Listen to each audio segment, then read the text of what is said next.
Hello guys! Gandang tanghali! For today's video, magpo-propagate po ako ng aking fiddle leaf plant. Since sobrang tangkad na po, puputulan na po natin kasi napaugatan ko na po yon. Lagi na lang siya natutumba.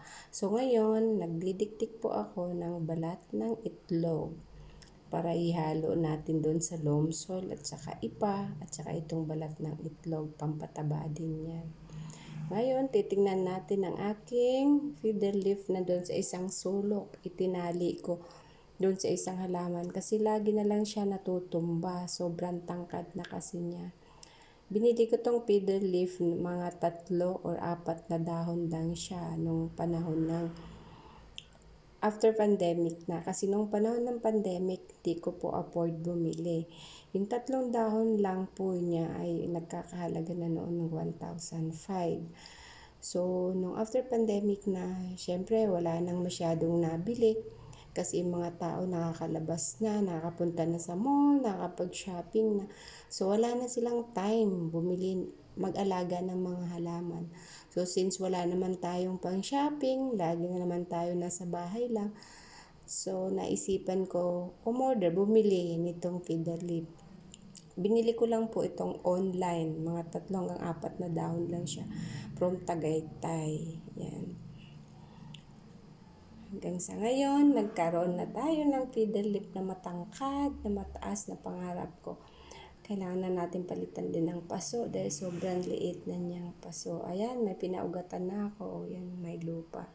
Propagate ko na. 3 yan. Dapat 2 putol. Pero una lang puputulin ko. Tapos ngayon, maghahalo muna tayo ng lupa na gagamitin ko. Ang tagal na yan. Ang tagal ko nang pinaugatan yung fiddle leaf. Kaso mo wala pa akong available na loam soil. Wala pa tayong extra pambili ng loam soil. So ngayon nakabili na ako. Sabi ng asawa ko, lagi na lang daw natutumba, masisira na yung halaman. Sabi ko, bibili kami ng loam soil. Nakabili kami dito sa isang kaibigan ng loam soil. So ayan. Yung loam soil, haluan ko pa siya ng ipa at saka balat ng itlog. Diniktik yung balat ng itlog, tapos ihalo natin dyan para laging buhaghag yung lupa. Hindi siya magdidikit-dikit para makagalaw mabuti yung ugat nila sa ilalim ng paso. And ihalo natin mabuti yung loam soil at ipa. So, ihalo na rin natin ang dinikdik kong balat ng itlog. Kaya lagi kong iniipon ang pinagkainan namin itlog. Paano ba naman? Almost every day, itlog na lang ng itlog. Lagi kaming may itlog. Hindi yata nag-asasawa ang asawa ko sa itlog. Minsan nga, pag nagluto siya, hindi na rin ako kumakain. Parang nauumay na ako sa kakakain ng pritong itlog. Lagi lang prito, hindi man lang siya naglalaga. So, kaya ayan, dami kong naipon na balat ng itlog. Plus, yung nagbe-bake din ng anak ko ng cookies, may itlog din yun. So, iniipon ko. Minsan, ibang tao nagtatanong, bakit ang dami mong balat ng itlog? Kasi sabi ko, kailangan ko yan, ihalo ko sa aking halaman. Mix-mix lang natin ang loam soil at saka ipa para maganda ang suloy ng ugat ng ating mga halaman. Kasi pag ipa, madaling bumaba yung tubig, hindi nag-i-stay ang tubig matagal sa paso. Pag kasi puro lupa naman, minsan na stuck, tumitigas, lagi nilang basa. Kaya ang mga halaman minsan namamatay, kakaroon ng hayop, insekto, sa ilalim, ginangat-ngat ng mga uod ng ugat. Yan, lalagyan na rin natin ng osmocot, pampataba, para laging healthy ang ating mga halaman. Yan, sinabog ko muna, hinalo ko muna dyan sa lupa. Katapos lalagyan ko din siya sa ibabaw ng paso para bawat dilig yung ng paso ay yung pataba papasok sa loob sa ugat. Masisipsip ng halaman. Halo-halo lang muna natin.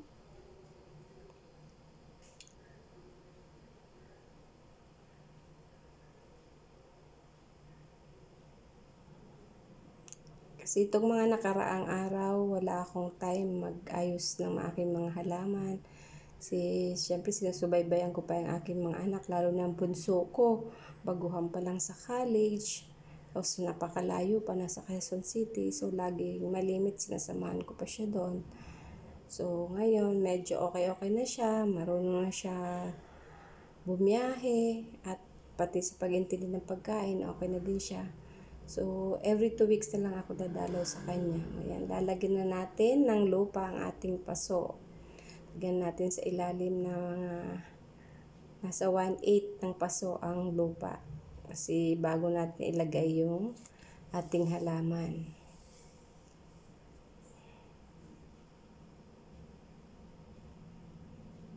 Sarap din ng feeling ng magtatanim ng mga halaman. At saka sarap sa feeling marami kang halaman sa paligid ng bahay. So ngayon puputulin na natin ang ating feeder leaf. Yun, doon sa may yung pinaugatan ko, may lupa na nakabalot sa plastic. Doon natin banda puputulin kasi may ugat na yan siya para hindi na tayo mahirapan magbuhay. At saka para sigurado mabubuhay talaga siya. Kaysa yung puputulin mo nang walang ugat. So, delikado pa yun. Minsan hindi nabubuhay. Lalo na pag nabababad, nasusobrahan ng dilig. Yan kasi pag may ugat na, so sigurado na yan, buhay na siya. After 2 weeks yan, stable na siya ulit. Binawasan ko muna ng dahon. Mga 4 na dahon ang binawas ko kasi yan ang lulubog pa natin sa lupa. Pinutol ko na siya. Yan, nakat na. Ganda-ganda pa naman ang feeder leaf. Ganda niyan guys sa loob ng bahay. Sarap ng feeling. Meron kang halaman sa loob ng bahay. Matangkad pa rin siya.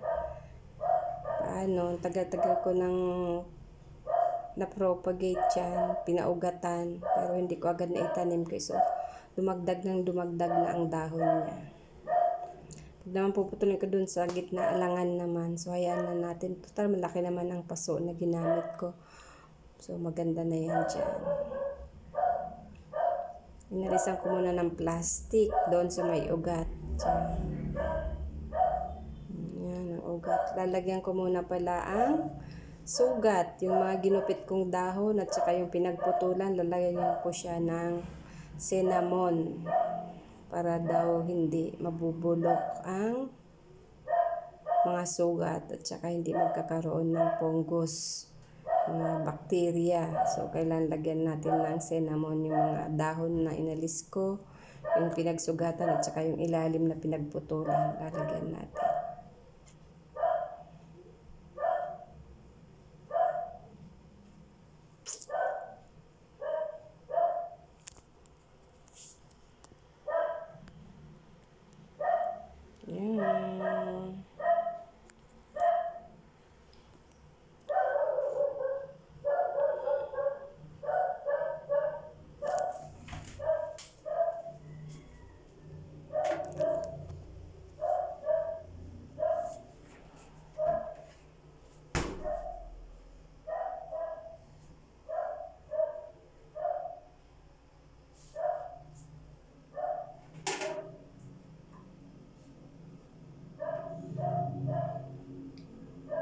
Usually matatagpuan natin itong mga feeder leaf sa mga SM. Daming mga nakatanim sa kanilang mga malalaking paso, nakadisplay sa gitna. Pag namamasyal kayo, mapapansin mo usually ang mga halaman sa SM yung feeder leaf at saka rubber tree. Yun, maganda kasi ang laki-laki ng dahon. Para siyang dahon ng tag doon. Kalimutan ko na, talisay. Ganito ang dahon ng talisay. Yan, napakaganda niyan sa loob ng bahay, sa terrace, sa sala. Pag medyo malaki-laki ang sala nyo, maganda mayroon kayo niyan. Sa amin kasi hindi naman kalakihan ang aming sala. So, ang halaman lang nilagay ko doon, yung fortune plant, tsaka sansevieria or snake plant. Yun lang ang nakalagay sa loob ng bahay namin. Tsaka yung money plant. Meron din kami. Yung money plant ko, napakatagal na noon. Simula lumipat kami dito ng bahay namin, may money plant na ako. Hanggang ngayon, buhay pa rin siya kasi kahit mga 3 weeks, di ko siya nadidilig. Hindi pa din siya namamatay. Kaso naninilaw lang medyo ang ibang dahon. So, doon ko palang maisip, ay, wala na tong wala na siyang masipsip na tubig. So, doon ko palang madidilig minsan.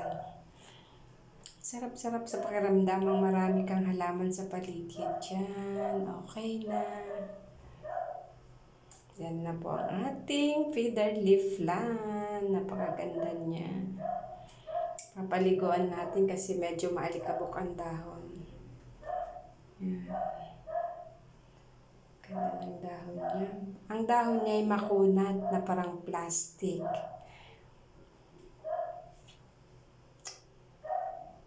Pag halimbawa mayroon kayo nito sa loob ng bahay, ang gagawin nyo, syempre hindi nyo, ilalabas nyo o paliguan. Pero ako, ang ginagawa ko, pinupunasan ko lang ng basahan na malinis o cotton, tapos basa. Pupunasan ko lang yung kanilang mga dahon. Kasi nangihina din sila, parang nanlalambot pag ang dumi-dumi na nila. Parang tao lang yan, pag hindi ka naligo, manghihina ka. So, minsan pag umuulan, yung mga halaman ko sa loob, nilalabas ko. Pinapaulanan ko sila. Tsaka kailangan paminsan-minsan ilalabas mo rin yan sa loob ng bahay para makasilay siya sa init ng araw, sa sikat ng araw. Dapat na iinitan din sila paminsan-minsan. Ilalabas ng bahay para nakakahinga sila. O minsan sa gabi ko nilalabas, tapos pagdating ng tanghali o umaga, ipapasok ko ulit para magdamag o minsan antayin ko mainitan, masikatan ng araw bago ko pasok sa loob. Yan, malinis na siya. Ang ganda-ganda niya, para siya talagang plastic.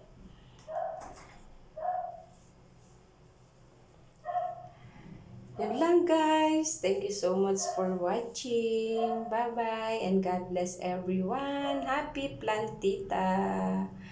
Sana nagustuhan niyo po ang aking video. Thank you so much. Bye-bye and God bless everyone.